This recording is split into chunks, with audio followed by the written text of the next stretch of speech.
తల్లి, తండ్రి, గురువు ఈ ముగ్గురు ముల్లోకములకు ప్రతినిధులు.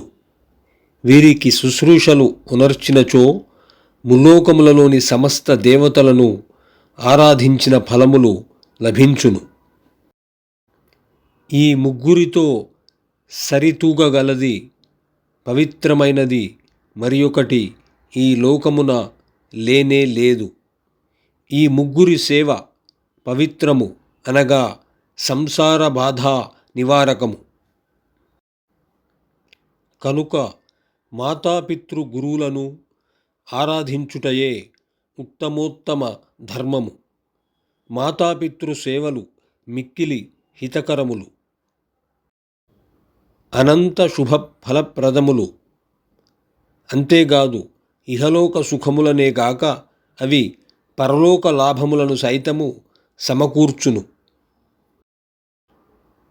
సత్యపాలనము, దానమానములు, భూరి దక్షిణలతో కూడిన యజ్ఞాచరణములు మొదలగు వాటి ఫలములు కూడా వాటికి సాటిరావు.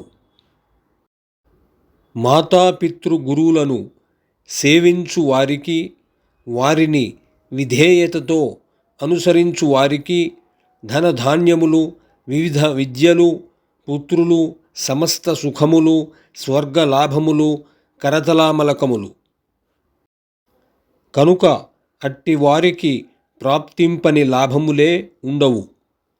దృఢదీక్షతో నిరంతరము మాతాపితృ సేవా నిరతులైన మానవులు క్రమముగా దేవలోకమును, గంధర్వలోకమును, గోలోకమును, సత్యలోకమును తదితర మహాలోకములను పొందుదురు.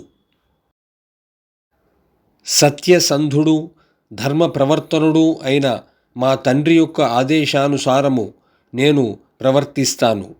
అది సర్వోత్తమమైన ధర్మ మార్గము కదా